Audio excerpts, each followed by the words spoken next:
Hello, चलो स्वागत है आप सबका फिर से इस नए लेक्चर में। पिछले वाले लेक्चर में ऑलरेडी स्टडी कर चुके थे कि वैद्युत द्विध्रुव के कारण हम लोग वैद्युत क्षेत्र की तीव्रता कैसे कैलकुलेट करेंगे, क्योंकि बहुत ही सिंपल था और बहुत इजीली हम लोग कैलकुलेट कर चुके थे।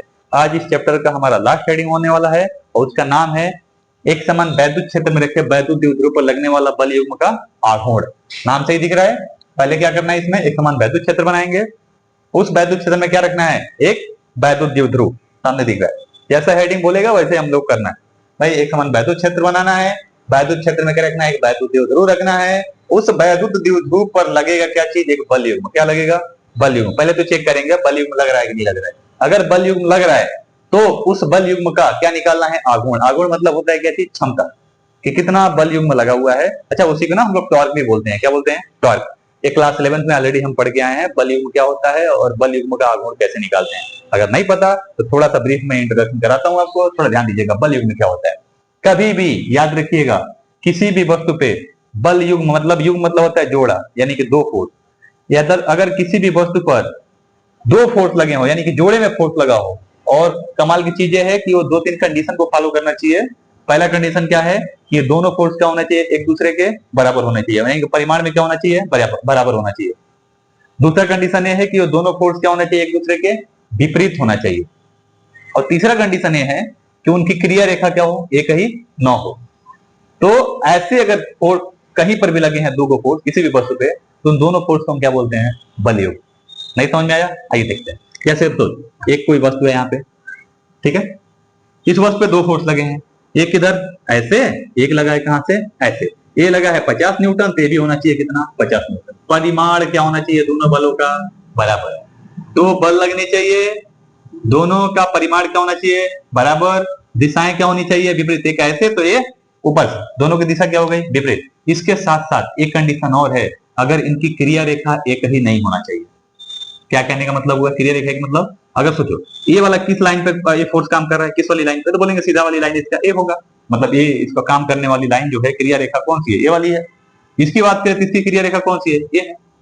भाई दोनों एक ही है क्या, नहीं अलग अलग है ना, हाँ बिल्कुल, तो अलग तो है। ये दोनों लाइन एक ही नहीं होना चाहिए। कब होगा ऐसा, मान लेते पहला फोर्स ऐसे लगा, दूसरा फोर्स ऐसे लगा, अब दोनों का क्रिया रेखा देखो एक ही हो गए। ऐसा नहीं होना चाहिए, एक ही नहीं होना चाहिए, दोनों की क्रिया रेखा क्या होनी चाहिए, अलग अलग होना चाहिए।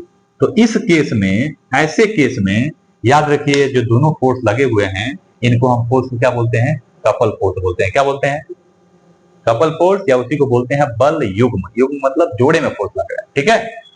कंडीशन, अगर कभी भी किसी वस्तु पे दो फोर्स लगे हो, दोनों का परिमाण आपस में क्या हो, बराबर हो, दिशाएं क्या हो, विपरीत हो, और उनकी क्रिया रेखा क्या हो, एक ही न हो, तो ऐसे दो फोर्स को हम लोग क्या बोलते हैं, कपल फोर्स बोलते हैं। याद रखिएगा, बल युग्म बोलते हैं। क्लियर है। अब दैनिक जीवन में कहां देखते हैं, कहीं ऐसा कपल फोर्स लगता है क्या। अच्छा, कपल फोर्स आता है ना, तो बड़ा कमाल की चीज है। किसी भी वस्तु में अगर बल युग्म लगा हुआ है तो 100% श्योर है कि उस वस्तु में क्या आएगी, घूर्णन गति आएगी। क्या आएगी, घूर्णन गति। अब सोचो ये वस्तु है, ऑब्जेक्ट है, ठीक। इस पे हम एक कपल फोर्स लगा रहे हैं, एक इधर से, या ऐसे बोले एक नीचे से ऐसे, एक कहां से भाई, एक नीचे से ऊपर, एक ऊपर से नीचे। अब दोनों दोनों परिमाण में क्या होना चाहिए, बराबर होना चाहिए, दिशाएं विपरीत होना चाहिए। तो बिल्कुल 100% ऐसा ही है। ऊपर से एक नीचे से फोर्स लगाएंगे, और कभी भी ऐसा फोर्स लगाएंगे तो इस वस्तु क्या करना शुरू कर देगा, एक एक्सिस के थ्रू रोटेट करना क्या करेगा, शुरू कर देगा। यानी कि इसके अंदर क्या आ गया, घूर्णन गति आ गया। कभी भी अगर एक फोर्स लगाएंगे, अगर एक फोर्स अगर परिमाण में बराबर नहीं रहे तब क्या होगा, भाई एक वाला ज्यादा है, नीचे वाला ज्यादा है, ये वाला कम है, तो पता चलेगा ये वस्तु क्या होगा, ऐसे मोशन करेगा, मतलब ऊपर जाएगा, उसमें घूर्णन गति नहीं आएगा। कपल फोर्स हमेशा याद रखिएगा, यानी कि बल युग्म हमेशा क्या लेके आता है, किसी भी वस्तु में घूर्णन गति को क्या करता है, जनरेट करता है या उत्पन्न करता है। एक पॉइंट एकदम क्लियर रखिएगा। कपल फोर्स क्या होंगे, किसी भी वस्तु पर दो फोर्स लगे हों, परिमाण दोनों के बराबर हो, दिशाएं क्या हो, एक दूसरे के विपरीत हो, और उनकी क्रिया रेखा क्या होनी चाहिए, एक ही न हो, तो ऐसे केस में या ऐसे फोर्स को हम क्या बोलते हैं, बल युग्म बोलते हैं। कहीं दैनिक जीवन में देखने को मिलता है, हाँ जी बिल्कुल मिला है। कहीं कहां सर, आप सोच के देखिए, कई बार आप साइकिल चलाए होंगे, साइकिल चलाते हैं क्या करते हैं, हैंडल को ऐसे पकड़ते हैं, हैंडल को ऐसे पकड़ने के बाद करते हैं, मोड़ना होता है तो हम क्या करते हैं, इसको इधर फोर्स लगाते हैं आगे की तरफ, इसको पीछे की तरफ फोर्स लगाते हैं, तब जाके हैंडल क्या होता है, मोड़ता है। ये जो दो फोर्स लगाए हैंडल के ऊपर, एक वाला जो था भाई उसके बराबर ही कौन सा है, दूसरा वाला भी है। दोनों आपस में परिमाण में क्या होते हैं, बराबर होते हैं, दिशाएं उनकी क्या होती हैं, विपरीत होती हैं, और इसी वजह से साइकिल क्या होता है, और साइकिल का हैंडल क्या हो जाता है, घूमता है। तो ये जो फोर्स था, इस फोर्स को क्या बोलेंगे भाई, कपल फोर्स है, बल युग्म है, ऑब्वियस सी बात है। और भी कहेंगे, हाँ जी बिल्कुल, हल दिया। अच्छा सोचो, देखिए कई बार हम क्या करते हैं, चाबी से ताला खोलते हैं, कैसे खोलते हैं, ऐसे अंगूठे से उसके ऊपर फोर्स लगाते हैं, नीचे वाली अंगुली से कहाँ लगाते हैं, नीचे फोर्स लगाते हैं, विपरीत दिशा में। ये वाला फोर्स कौन सा है, कपल फोर्स है। इसके साथ साथ जब आप पानी का टोटी खोलते हैं, पानी का टोटी, उसमें भी देखते हैं कौन सा फोर्स लग रहा होगा, कपल फोर्स। तो हमारे दैनिक जीवन में बहुत सारे ऐसे जगह हैं जहां पे हम लोग कपल फोर्स का क्या करते हैं, रियलाइज करते हैं या देखते रहते हैं। क्लियर है कपल फोर्स क्या होता है या बल युग्म क्या होता है, क्लियर हो गया। अब थोड़ा ध्यान समझिएगा, बल युग्म तो हमको क्लियर हो गया कि भाई दो फोर्स लगेंगे, जोड़े में बराबर होना चाहिए आपस में, परिमाण उनका बल फोर्स बोलेंगे। अब उस बल युग्म का आघूर्ण निकालना भी हम लोग सीखे थे 11th में। कैसे निकालते थे बल युग्म का आघूर्ण? आघूर्ण मतलब होता है क्षमता। क्षमता कहने क्यों जरूरत हो गया भाई क्षमता निकालने का, सोच के देखो, ये वस्तु है, इस पे दो फोर्स लगे, ठीक है, एक बल युग्म लगाते हैं, यहाँ पे 10 न्यूटन का लगा है, और इधर भी एक फोर्स होना चाहिए, ये भी 10 न्यूटन का होना चाहिए, बीच की दूरी है 2 मीटर, कितना मीटर, 2 मीटर। एक और वस्तु बनाए यहाँ पे, ठीक, और इस बार इसकी बीच की दूरी है, याद रखिएगा 1 मीटर, कितना मीटर है, 1 मीटर। और इधर जो फोर्स लगा हुआ है, याद रखिएगा 50 न्यूटन, और इधर भी लगा हुआ है भाई, कपल फोर्स लगा है कितने न्यूटन का, 50 न्यूटन वाला। दोनों कपल फोर्स हैं, इस पे भी जो लगा है वो भी कपल फोर्स, बल युग्म, इस पे भी जो लगा हुआ है वो भी क्या है, बल युग्म है। अब दोनों बल युग्म है, तो अगर आपसे पूछें कि ये बताइए कौन ज्यादा तेज घूमेगा वस्तु, ए वाला या ए वाला, मतलब कौन सा कपल फोर्स उस वस्तु को ज्यादा तेज घुमाएगा, भाई ये वाला इस केस में ज्यादा वस्तु घूमेगा ज्यादा तेज या ये वाले केस में। तो डिसाइड होता है कैसे, कि कौन से कपल फोर्स की क्षमता कितनी है। जिस बल युग्म की क्षमता ज्यादा होगी वो क्या करेगा, ज्यादा घुमाएगा ज्यादा तेजी से, और जिसकी कम होगी उसकी भाई कम घूमेगा वो बस। तो ये क्षमता हम निकालते कैसे हैं, कैसे कैलकुलेट करते हैं, जरूरी भी है हमको निकालना, बिना ये चीज समझे हम आगे बढ़ नहीं सकते, क्योंकि तभी तो डिसाइड होगा कि कौन से बल युग्म में पावर ज्यादा है, क्षमता ज्यादा है। तो उसका हमने नाम दिया कि कौन से बल युग्म की क्षमता कितनी रहेगी, उस चीज को नाम दिया, और उसको हमने बोलते हैं क्या चीज, बल युग्म का आघूर्ण। क्या बोलते हैं, बल युग्म का आघूर्ण। बल युग्म का आघूर्ण कैसे निकालते हैं, थोड़ा ध्यान दीजिएगा, ठीक है। हम क्या करते हैं, बड़ा सिंपल सा प्रोसेस करते हैं, कभी भी किसी बल युग्म का अगर क्षमता निकालना है, यानी कि बल युग्म का आघूर्ण निकालना है, तो हम क्या करते हैं, दोनों बलों में से कोई एक बल ले लेते हैं, कोई भी एक बल, भाई बल तो दोनों बराबर ही है, तो एक फोर्स ले लेंगे, और साथ साथ में उन दोनों बलों की जो क्रिया रेखा होगी ना, इसकी क्रिया रेखा क्या थी, ये थी, इसकी क्रिया रेखा क्या थी, ये थी, इनके बीच की लंबवत दूरी ले लेंगे। क्या ले लेंगे, ध्यान रखिएगा, कौन सी दूरी, लंबवत, क्योंकि इसका काम आने वाला है, लंबवत दूरी लेना होता है, याद रखिएगा। दोनों बलों के क्रिया रेखाओं के बीच की लंबवत दूरी, और दोनों को मल्टीप्लाई कर लेते हैं, जो वैल्यू आती है उसी को हम क्या बोलते हैं, बल युग्म का आघूर्ण। क्या बोलते हैं, उस बल युग्म का आघूर्ण है। इसको लिखते किससे हैं, टाउ से, tau equal to f into r. समझ में आया क्या, एक कंडीशन याद रखिएगा, मोस्ट इंपॉर्टेंट है, ठीक है। तो ये बल युग्म समझ गए, बल युग्म का आघूर्ण कैसे निकालते हैं वो भी समझ गए। बल युग्म का आघूर्ण टाउ इक्वल टू होता है एफ इंटू आर। आर क्या होता है, दोनों बलों की क्रिया रेखाओं के बीच की लंबवत दूरी। Very good. अब आ जाते हैं अपने टॉपिक पे। अब इसको अगर स्टडी करते हैं तो बड़े अच्छे तरीके से समझ में आएगा। आइए देखते हैं, कह रहा है एक समान वैद्युत क्षेत्र में रखे वैद्युत द्विध्रुव। तो पहले एक काम करते हैं, एक वैद्युत क्षेत्र बनाते हैं। वैद्युत क्षेत्र कैसा होना चाहिए, एक समान होना चाहिए। बोला है भाई, ऊपर तो बोला है, हाँ वैसे ही चलेंगे, हाँ बिल्कुल ऐसे ही करेंगे। पहले बनाइए एक वैद्युत क्षेत्र, ले बना दिया एक वैद्युत क्षेत्र। ये वैद्युत क्षेत्र कैसा है, एक समान है। ये ध्यान रखिएगा, वैद्युत क्षेत्र कैसा होना चाहिए, एक समान होना चाहिए। लो एक समान वैद्युत क्षेत्र बना दिया। इस वैद्युत क्षेत्र में क्या रखना है, एक वैद्युत द्विध्रुव। क्या रखना है, वैद्युत द्विध्रुव। आइए रखते हैं एक वैद्युत द्विध्रुव। चलिए महानुभाव, आइए एक वैद्युत द्विध्रुव रखते हैं। चलिए भाई, यहाँ रख दिया हमने एक वैद्युत द्विध्रुव, एक कुछ इस टाइप का, ठीक है। किसी एंगल पर रख देते हैं, इस वैद्युत क्षेत्र से मान लेते हैं, यहाँ से बना देते हैं एंगल कितना है, थीटा कोण पे रखा हुआ। वैद्युत क्षेत्र की दिशा कौन सी है, ये वाली है, और इससे कितना कोण पे रखा हुआ है, थीटा कोण पे। वैद्युत द्विध्रुव की दिशा कितनी है, थीटा, दिख रहा है ना। अच्छा, इसके बीच मान लेते हैं ये वाला जो चार्ज है कौन सा है, प्लस क्यू है, ये कौन सा है, माइनस क्यू। भाई वैद्युत द्विध्रुव में कितने चार्ज होते हैं, दो चार्ज होते हैं, एक प्लस वाला एक कौन सा, माइनस वाला। दोनों के बीच की दूरी कितनी होती है, कोई बता सकता है मेरे को? हाँ बाबा भाई 2l होता है। कितना होता है, 2l। तो बेसिक बच्चा जानता है बाबा, हाँ बिल्कुल सही। तो सबसे पहले हमने क्या किया, एक वैद्युत क्षेत्र बनाया। इस वैद्युत क्षेत्र में एक रख दिया क्या चीज, वैद्युत द्विध्रुव। अब चेक करेंगे कि क्या इस वैद्युत द्विध्रुव पे लगेगा क्या बल युग्म। बल युग्म लगेगा तभी तो उसका आघूर्ण निकालेंगे। तो आइए चेक करते हैं बल युग्म लगता है कि नहीं, ठीक है। चलिए देखिए, अब सोचो, हर एक पॉइंट पे वैद्युत क्षेत्र की तीव्रता कितनी है, इस वैद्युत क्षेत्र में ई है। कितनी है, ई है। यहाँ पे इस वाले पॉइंट पे थोड़ा ध्यान दिएगा, यहाँ पर भी तो वैद्युत क्षेत्र की तीव्रता कितनी होगी, ई होगी। यहाँ पे एक चार्ज रखा है कितना, क्यू। कितना रखा हुआ है, क्यू। अभी इसको छोड़ दो, केवल इस वाले चार्ज को देखो। ये वाला जो चार्ज है इसका वैल्यू कितना है या मान कितना है, क्यू। वहां पर वैद्युत क्षेत्र की तीव्रता कितनी है, ई। अब सोचिए अगर ये प्लस चार्ज है तो इस पे फोर्स किधर लगेगा, सोच के बताइए, फोर्स लगेगा कि नहीं लगेगा। कोई भी चार्ज अगर किसी वैद्युत क्षेत्र में रखा होता है तो उस पर क्या लगता है, एक बल लगता है, और वो बल कितना लगता है तो भैया उसका फॉर्मूला होता है कितना, एफ इक्वल टू होता है ई इंटू क्यू। ये पढ़े होंगे, कहेंगे सर कैसे, अरे सोचो भाई इस वाले पॉइंट के अगर वैद्युत क्षेत्र की तीव्रता निकालनी होती तो वैद्युत क्षेत्र की तीव्रता का फॉर्मूला नहीं पढ़े थे, ई इक्वल टू होता है कितना, उस पर कितना फोर्स लग रहा है और साथ साथ में चार्ज कितना है। अगर एफ निकालना है, ई पता है, तो उस केस में क्या करेंगे, एफ इक्वल टू कितना हो जाएगा, ई इंटू क्यू। नहीं हो जाएगा, हाँ बिल्कुल हो सकता है भाई। इसका मतलब ये हुआ इस पे लगने वाला जो फोर्स होगा कितना होगा, अगर यहाँ का वैद्युत क्षेत्र की तीव्रता ई है तो ई इंटू कितना होगा, क्यू होगा। फोर्स तो क्लियर है, किस दिशा में फोर्स लगेगा ये भी बता दीजिए। सोचिए प्लस चार्ज है, वैद्युत क्षेत्र इधर किधर बना हुआ है, इधर। अच्छा वैद्युत क्षेत्र इधर से इधर बनने का मतलब यहाँ कौन सा रहा होगा, पूरा पॉजिटिव चार्ज, यहाँ पे कौन सा रहा होगा, निगेटिव चार्ज। तभी तो ऐसा हुआ है कि प्लस से माइनस की तरफ वैद्युत क्षेत्र बना है, हाँ बिल्कुल। अब सोचिए यहाँ प्लस चार्ज था, इधर कौन सा, माइनस चार्ज। तो ये प्लस चार्ज है ना, इस पे फोर्स किधर लगेगा, ऑब्वियसली बात है इसको माइनस चार्ज अपनी तरफ खींचेगा। तो ये जो फोर्स इस पे लगेगा उसकी जो दिशा रहने वाली है किधर रहेगी, इधर की तरफ होगी, इधर फोर्स लगेगा। कोई बता सकता है मुझे वो फोर्स कितना होगा, हाँ जी अभी तो निकाला हमने, वो फोर्स होगा कितना, यहाँ पे वैद्युत क्षेत्र की तीव्रता ई और यहाँ पे इसका वैल्यू कितना है, क्यू, तो ई इंटू क्यू। ये लगने वाला है, इसके वाला जो फोर्स लगेगा उसका यही ना, एफ इक्वल टू कितना होगा, ई इंटू क्यू। जी सर बहुत अच्छा, समझ गए समझ गए। अब थोड़ा ध्यान दीजिएगा, इस वैद्युत क्षेत्र में केवल एक ही चार्ज तो है नहीं, एक चार्ज और है, वो कहाँ पे है, नीचे है, जो कि कितना है, माइनस क्यू है। अब सोच के देखिए अगर हम पूछे कि इस वाले चार्ज पे कितना फोर्स लगेगा, क्या फोर्स लगेगा कि नहीं लगेगा, पहले लगेगा कि नहीं लगेगा बताइए। हाँ जी बिल्कुल लगेगा, ये भी तो आवेश है और किसी वैद्युत क्षेत्र में रखा हुआ है, तो वैद्युत क्षेत्र में कोई भी चार्ज रखा रहता है तो उस पर क्या लगता है, फोर्स लगता है, और फोर्स का फॉर्मूला होता है f equal to e into q, वही वाला सेम फॉर्मूला। अब सोचिए बताइए पहला नंबर इस पे फोर्स कितना लगेगा ये बताओ भाई। यहाँ का वैद्युत क्षेत्र की तीव्रता कितनी है, ई है, हर जगह सेम था तो कितना होगा, ई है। चार्ज कितना है सर, माइनस क्यू है। अरे माइनस नहीं देखना है हमको, हमको केवल उसका परिमाण निकालना है फोर्स का, फोर्स कभी माइनस में नहीं होता है, इतना तो पता ही होगा। हाँ तो केवल आवेश का परिमाण लेंगे, ये माइनस ये दिखा रहा है कि उसका नेचर कौन सा है, ठीक है।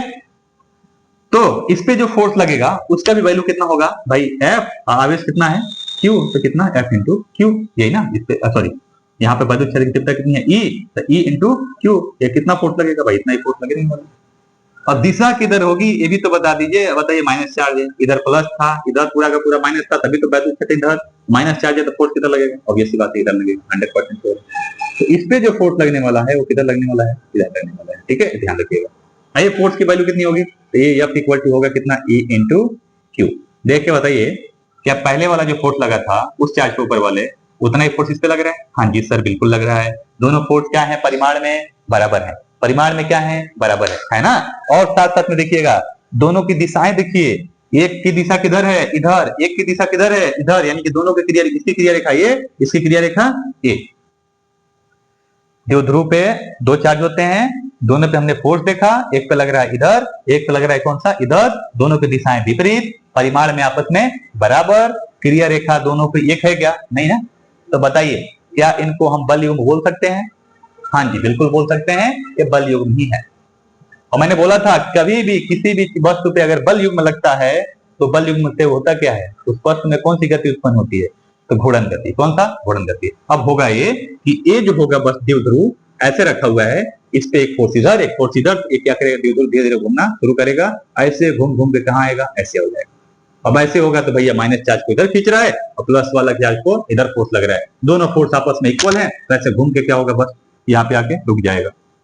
और जब यहाँ पे रुक जाएगा तो भैया ये सीधा हो गया, यानी कि किसी भी एंगल पे आप रखेंगे तो घूम के क्या हो जाएगा, सीधा हो जाएगा। क्लियर है, हाँ।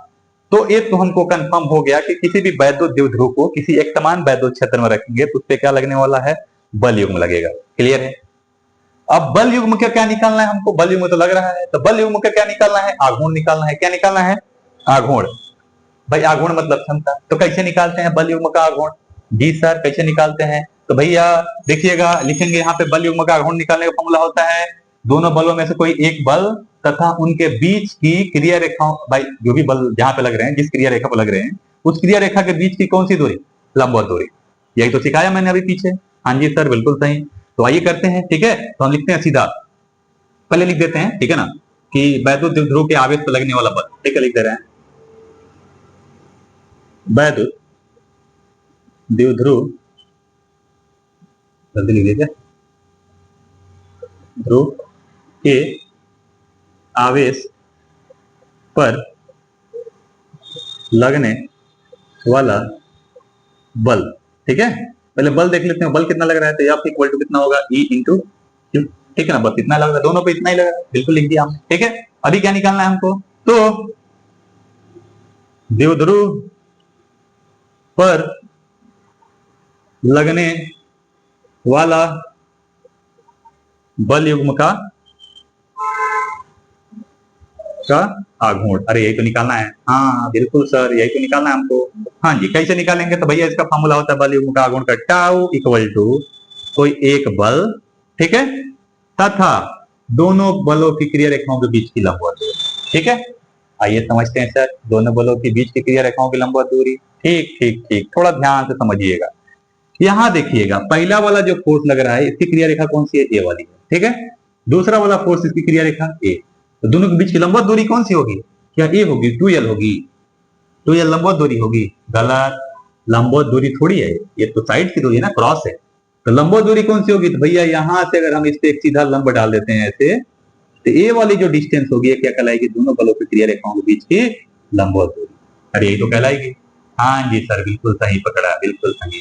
तो भाई इस आर की जगह पर कौन सा दूरी रखना है, ए वाली दूरी नहीं, हमको कौन सा रखनी है, ए वाली डिस्टेंस रखनी है, यहां से यहां तक का, ठीक है। अब इसका नाम दे दे हम ऐसे ही, ए, इस वाले पॉइंट को दे दे कौन सा, बी, इसको बोल दे अगर हम सी, तो कौन सा डिस्टेंस चाहिए, बीसी, कौन सा, बीसी वाला डिस्टेंस चाहिए, ध्यान रखिएगा, ठीक है, आर की जगह पर हमको रखने के लिए, क्लियर है जी सर, बहुत ठीक। अब देखिएगा बीसी निकलेगा कैसे, ये अब तो पता है हमको, ये अब रख सकते हैं, आराम से निकाल के रखें। समस्या किसका है, आर वाला, आर मतलब बीसी, यही ना, बीसी कैसे निकलेगा, एक काम करिए, इसमें थोड़ा लिखते हैं हम लोग, त्रिभुज, यहाँ पे लिख देंगे त्रिभुज, इस साइड में लिख दीजिएगा, ए बी सी से, त्रिभुज ए बी सी में थोड़ा ध्यान चलिएगा, समकोण त्रिभुज है, पाइथागोरस पर में लगा सकते हैं, हाँ जी सर बिल्कुल लगा सकते हैं, जरूरत ही नहीं है पाइथागोरस का, देखो ये वाला बीच की दूरी पता है हमको, कर्ण पता है 2l, भाई थीटा पता है हमको, कितना एंगल पे था, ये ना थीटा पता था, अरे वैद्युत क्षेत्र से कितना एंगल पे था वैद्युत द्विध्रुव, थीटा पता है, थीटा पता है और 2l पता है, हमको कौन सा निकालना है, बीसी, ठीक। एक काम करते हैं, कौन सा त्रिकोणमितीय अनुपात लगाएं जिसमें लंब आ जाए और कौन सा आ जाए, कर्ण आ जाए, लंब और कर्ण, जी सर साइन लगाएंगे, कौन सा, साइन, साइन थीटा बराबर क्या होता है, लंब बट्टा कर्ण, हम लिख सकते हैं इस त्रिभुज में साइन थीटा बराबर लंब, लंब कौन सा हो जाएगा, बीसी, बट्टा कर्ण कौन सा हो जाएगा, भैया ये होगा कौन सा, ए और बी, ए बी, कर्ण कौन सा हो जाएगा, ए बी, ए बी यानी कि 2l, सीधा लिख दे रहे हैं कितना, 2l, तो बीसी का वैल्यू कितना निकालेंगे, बीसी कितना होगा, 2l इधर मल्टीप्लाई हो जाएगा, तो बीसी इक्वल टू आएगा कितना, 2l और कौन सा, साइन थीटा, निकल गया, थोड़ा ध्यान दीजिएगा, बीसी का वैल्यू कितना आया, 2l साइन थीटा आया, अरे हाँ बिल्कुल सर आया तो है, बीसी का वैल्यू, अच्छा बीसी, बीसी किसके इक्वल है, आर के, वही तो लंबवत दूरी है, तो यानी कि आर की जगह हमको कितना लिखना है, बीसी, तो टाउ इक्वल टू हो जाएगा कितना, ठीक है, एफ इंटू बीसी, और यहाँ पर रख देते हैं टाउ इक्वल टू हो जाएगा, एफ का वैल्यू कितना है बोलिएगा, ई इंटू क्यू, ऑलरेडी निकाले हैं, इंटू ये कितना हो जाएगा, बीसी का वैल्यू 2l साइन थीटा होगा, हाँ जी सर बिल्कुल होगा। अब थोड़ा ध्यान से समझिएगा इसको, एक टाउ इक्वल टू लिख सकते हैं यहाँ पे, ठीक,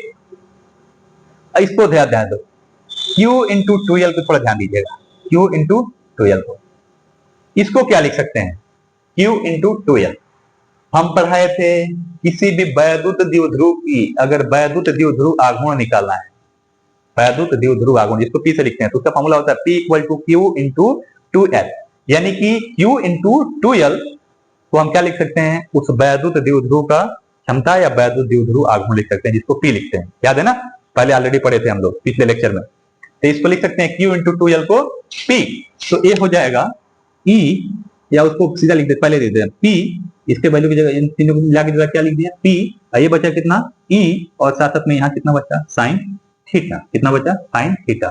ये जो फार्मूला आया है, इस फार्मूले से हम क्या निकाल सकते हैं, किसी भी वैद्युत द्विध्रुव पर लगने वाला बल युग्म का आघूर्ण, क्या निकाल सकते हैं, बल युग्म का आघूर्ण, जो कि कितना है, tau equal to p e sine theta, p क्या है, इस वैद्युत द्विध्रुव की क्षमता यानी कि वैद्युत द्विध्रुव आघूर्ण, ई क्या है, जितना वैद्युत क्षेत्र में वो वैद्युत द्विध्रुव रखा था वो असाइन थीटा। थीटा क्या है कि द्विध्रुव वैद्युत क्षेत्र से कितना कोण पे रखा हुआ है, वो थीटा कोण है। ये तीनों पहलू पता होगा तो आराम से हम किसी भी वैद्युत द्विध्रुव पर लगने वाले बल युग्म का आघूर्ण को हम इजीली क्या कर सकते हैं, निकाल सकते हैं। ठीक है, आई होप ये समझ में आया होगा, जो कि बहुत ही सिंपल है, इतना भी टिपिकल नहीं है। अब ये लेक्चर जैसे ही कंप्लीट हुआ, हमारा चैप्टर नंबर 1 क्या हो चुका है, कंप्लीट हो चुका है। अब हम स्टार्ट करने वाले हैं चैप्टर नंबर 2। उससे पहले इस चैप्टर का बचा हुआ है बहुत सारा न्यूमेरिकल। ठीक है, तो मैं एक काम करूंगा कि इस चैप्टर के जितने भी न्यूमेरिकल हैं उसका एक अलग से प्लेलिस्ट बनाने वाला हूं, और उसमें हम क्या करेंगे, जो एक न्यूमेरिकल का अलग से प्लेलिस्ट बनाएंगे, और उसमें हम क्या करेंगे कि हर एक चैप्टर का केवल हम न्यूमेरिकल को ही सॉल्व करेंगे, और हर एक वीडियो में उस जो भी प्लेलिस्ट होगा उसका मैं लिंक क्या करूंगा, डिस्क्रिप्शन में डाल दूंगा, आप देख सकते हैं डिस्क्रिप्शन में, और वहां से आप जाके आप हर एक चैप्टर का न्यूमेरिकल को प्रॉपर्ली देख सकते हैं, क्योंकि मैं जो भी अच्छे अच्छे क्वेश्चन रहेंगे, नीट और जेई लेवल के भी जो अच्छे अच्छे क्वेश्चन रहेंगे, और साथ साथ में UP board, Bihar board, Rajasthan board, इन सबके जितने भी न्यूमेरिकल्स रहेंगे इस चैप्टर से संबंधित या फिर अगले वाले चैप्टर से संबंधित, वो सारा का सारा उसमें हम क्या करते जाएंगे, आपको बताते जाएंगे। थ्योरी के लिए इस वाले प्लेलिस्ट में रहिए, ठीक, और न्यूमेरिकल के लिए हम अगला वाला प्लेलिस्ट बनाएंगे, उसमें क्या करेंगे आपको लिंक नीचे डिस्क्रिप्शन में डाल देंगे, आप देख सकते हैं। ठीक है, तो मिलते हैं नेक्स्ट लेक्चर में, तब तक के लिए बाय बाय, टाटा।